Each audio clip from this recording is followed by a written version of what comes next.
Mesdames, Messieurs, bonjour à toutes et tous, bienvenue au journal. La République de Chine Taïwan met en œuvre ses promesses pour la réalisation du PNDS. Une subvention de plus de 28 milliards de francs CFA est accordée au Burkina pour développer des projets dans plusieurs secteurs.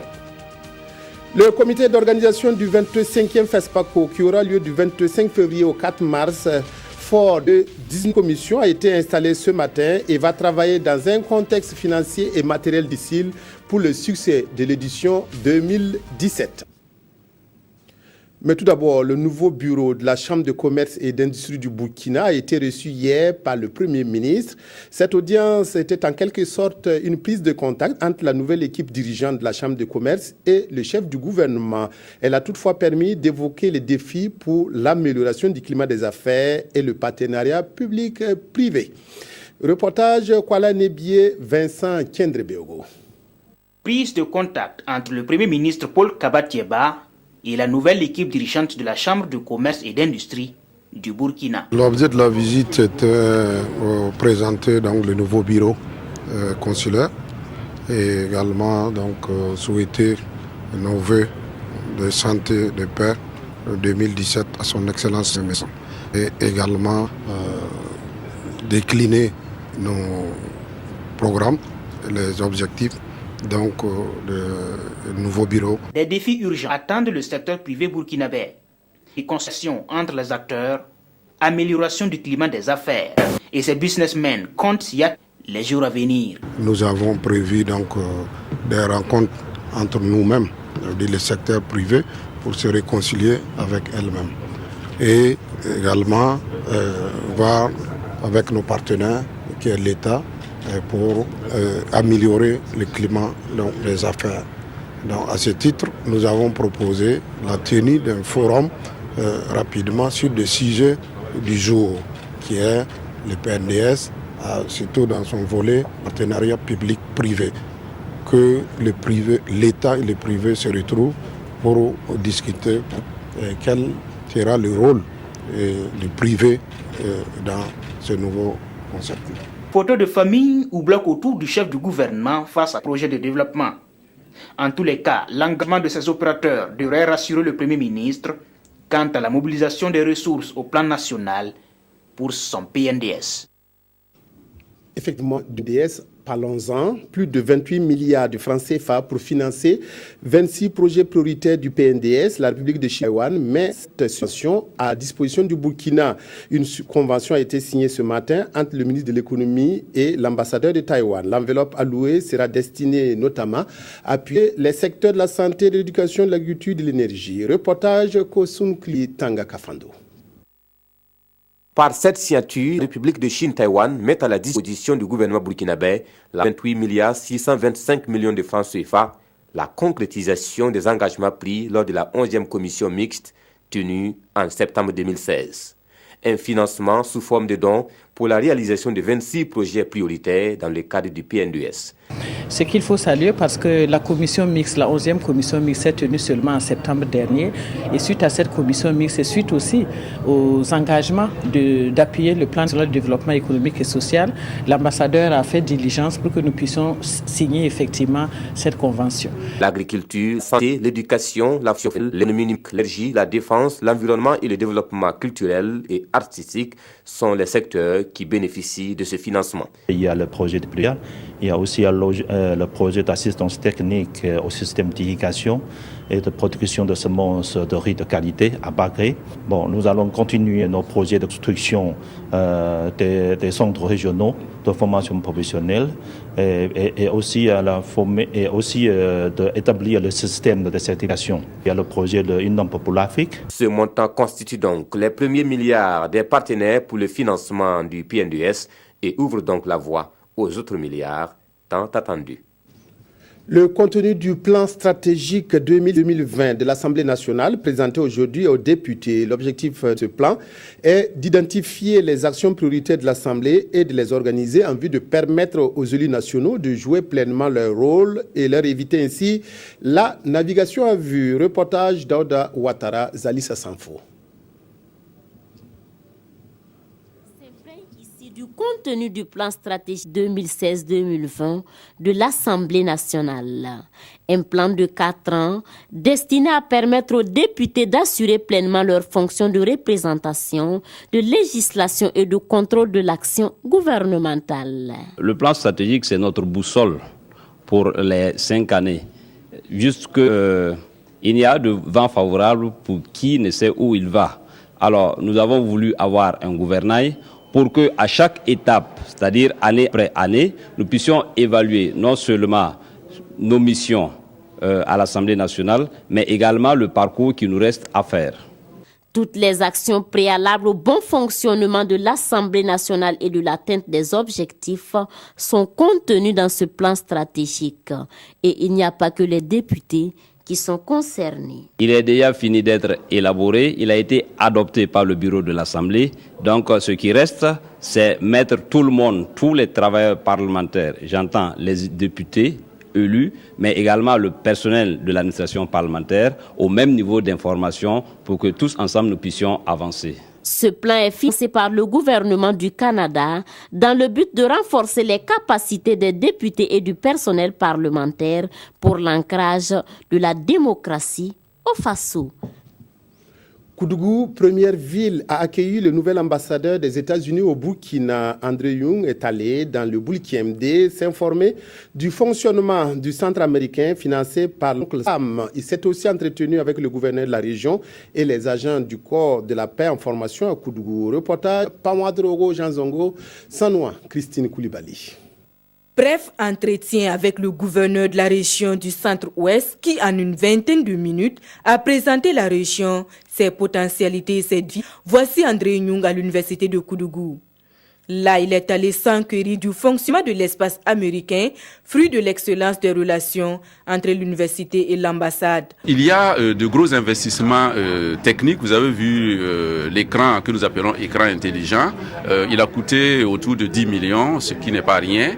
Vous avez des ouvrages, près de 2000 ouvrages en anglais, ce qui va permettre à l'université de Koudougou d'être beaucoup plus performant. Un investissement de 70 millions de francs CFA qui va permettre à l'université de Koudougou d'ouvrir un département d'anglais dès le mois d'octobre 2017. Déjà, les acquis impressionnent André Young. J'ai beaucoup bénéficié aujourd'hui de voir l'intelligence, le travail et la capacité de ces études. On a vu certains des équipements. C'est important le pouvoir de donner un peu les équipements pour aider nos amis dans leurs aspirations. Mais encore plus important, c'est le travail et l'enthousiasme que les étudiants avec lequel les étudiants utilisent ces équipements. Et ça, c'était quelque chose qui était impressionnant pour moi. De l'université de Koudougou, le nouvel ambassadeur est allé échanger avec la cinquantaine d'agents du corps de la paix en formation au centre UNITAS. Fin du projet d'appui aux populations structurellement très pauvres dans la région du Centre-Nord. Ce projet est mis en œuvre par Save Children International avec l'objectif de prévenir et réduire la malnutrition aiguë des enfants vulnérables. Pendant les 2 ans de son exécution, la situation a notablement évolué. Reportage César Carfo Oumoussissé. Le taux de malnutrition dans la région du Centre-Nord est en baisse, selon le directeur pays de Save Children International. Et cela depuis la mise en œuvre du projet d'appui aux populations structurellement très pauvres dans la région du Centre-Nord. Un projet dont la fin interviendra le 31 janvier 2017. Mais avant, l'heure est au bilan. Nous avons mis en œuvre des actions de sensibilisation et de mobilisation communautaire pour amener les communautés et les mères enfants à pouvoir prendre en charge ce mal qui est la malnutrition elle-même.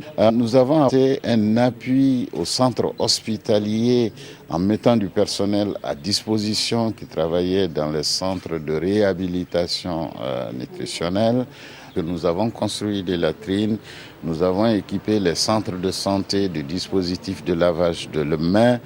Nous avons également contribué à relever la sécurité alimentaire par la distribution de cash. Ce sont environ 3 millions d'enfants malnutris de 0 à 5 ans, des femmes enceintes et des mères allaitantes qui sont bénéficiaires du projet. Et pour pérenniser les acquis, les premières autorités se prêtent à prendre la relève.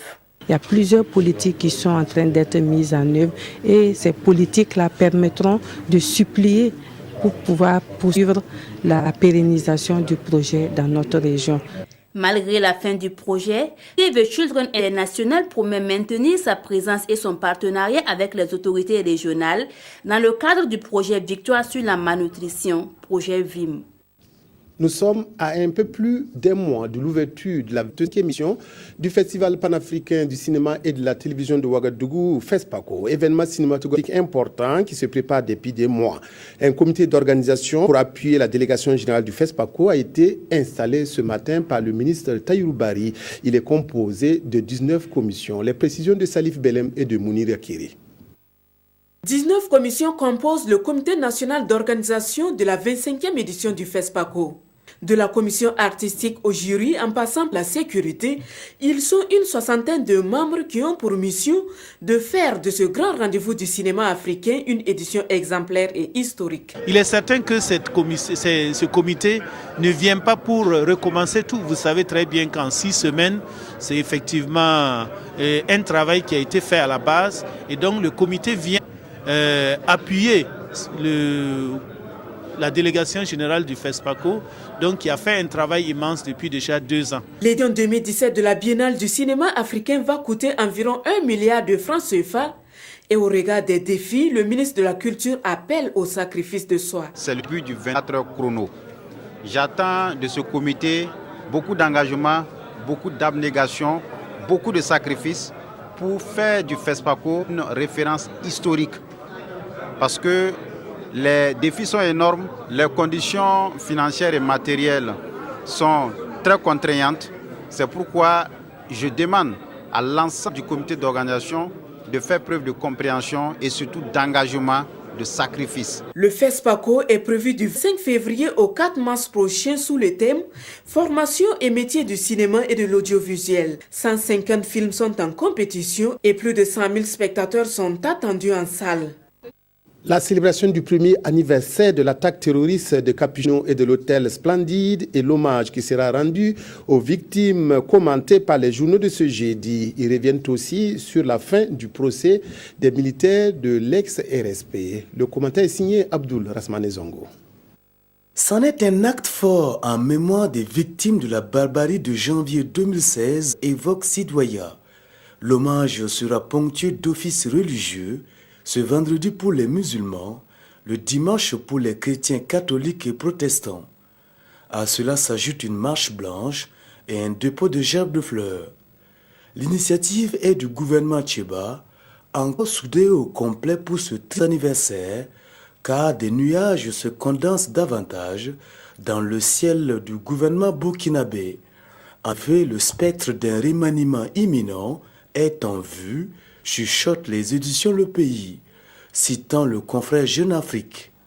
Et sans surprise, le plus Mossi des Samo ou encore le plus Samo des Mossi sera reconduit à son très convoiteux fauteuil et pour cause, selon Jeune Afrique, pour avoir surtout brillamment réussi son examen de passage parisien en décembre dernier.